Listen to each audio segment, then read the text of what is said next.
Hey everyone, and welcome. As a Sanskrit scholar, Vedic astrology researcher, and documentary creator, I literally spend my life poring over some of the most profound spiritual manuals ever written by humanity.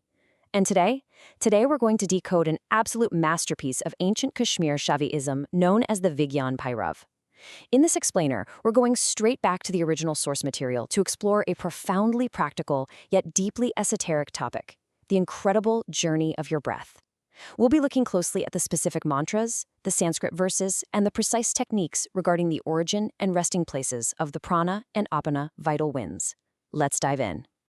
Right off the bat, if you look at the brilliant illustration of the chakras along the central axis of the body on the cover of our source text, it establishes exactly what we're diving into today.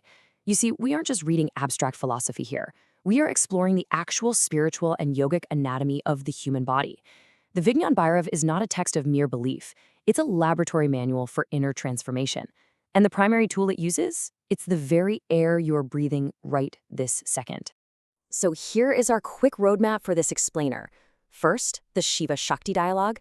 Second, defining prana and apana. Third, origins and resting places. Fourth, the pause between breaths. Fifth, the natural Hamsa mantra. And finally, the ultimate spiritual state. Okay, Section 1, the Shiva-Shakti dialogue. To really grasp this, you need to know that the entire Vigyan Bhairav is framed as this incredibly intimate, cosmic conversation between Lord Shiva, representing ultimate consciousness, and his consort, Shakti, who represents the manifesting energy of the entire universe. In verses 22 and 23, Shakti essentially asks the ultimate question. She says, how can this ultimate reality, this Bhairav state, be truly known by me? Basically, she's asking, how can I experience it directly? She wants the practical method to experience the non-dual truth, to go way beyond just intellectual understanding. Turning right to page 12 of the source text, we find the beautiful Sanskrit verses of Shakti's inquiry. And Shiva's answer to this grand cosmic question? Well, it isn't to build a massive temple, it isn't to read 1,000 books. His answer is shockingly intimate and wonderfully practical. Just observe the breath. Think about that for a second. The highest philosophical truth is hidden right there in our most mundane biological function. Moving on to Section 2, defining prana and apana. As a teacher, I always emphasize that to understand Shiva's teachings, we first have to look at a fundamental duality inside us. On one side, we have prana. This is the upward and outgoing breath. It moves from the inside outward. On the other side, we have apana. That is the downward and incoming breath, moving from the outside inward. Every single second of your life is entirely governed by the rhythmic, alternating dance of these two vital winds. They literally represent the continuous cycle of creation and dissolution happening within your own physical form. Now, verse 24, found on page 15, reveals something absolutely fascinating.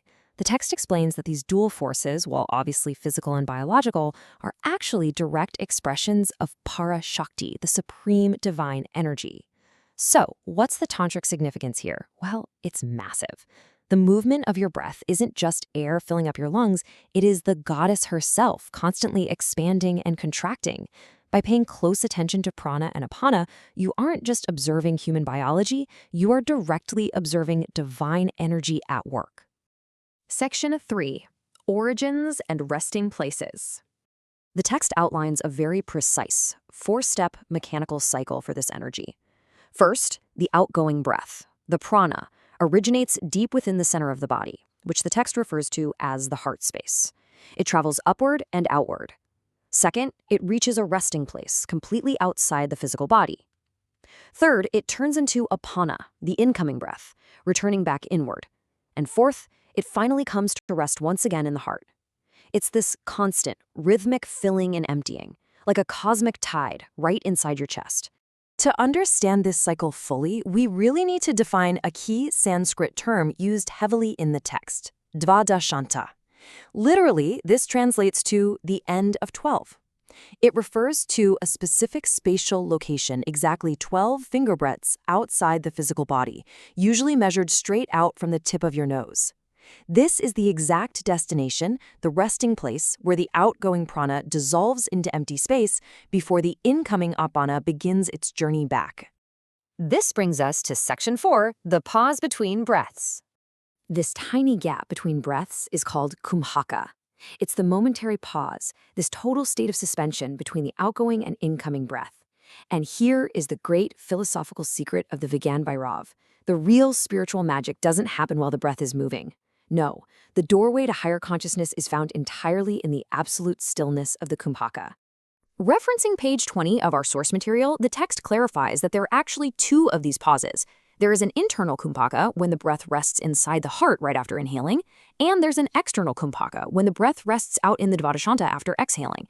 The most important practical significance here, and I can't stress this enough, is that these causes happen naturally, without any forceful breath holding at all. They occur automatically thousands of times a day. The practitioner's goal is simply to bring razor-sharp conscious awareness to these fleeting moments of stillness. Let's look closely at verse 26 on page 21. This verse perfectly explains the profound result of observing this pause. When your awareness locks on to that exact microsecond, when the breath stops moving between the heart and the Dvadashanta, your mind instantly becomes free of thoughts, doubts, and alternatives. In Sanskrit, this thought-free state is called vikalpa. By intentionally resting your attention in the physical pause of the breath, you effortlessly induce a psychological pause in the mind, and that leads directly to the realization of the Bhairav state. Section 5, the natural Hamsa mantra. If you just sit quietly and listen closely to your own respiration, the friction of the air creates a very subtle sound. The text explains that the outgoing breath, prana, naturally makes the sound ha. The incoming breath, apana, naturally makes the sound sa. Together, the literal physical sound of human respiration forms the word hamsa. In Sanskrit philosophy, hamsa translates to I am that, which is a profound declaration of absolute unity with the universe. Page 152 of the commentary presents this incredibly beautiful, mind-blowing concept. Every living being is constantly praying without knowing it. You don't need a rosary, and you don't need to visit a temple.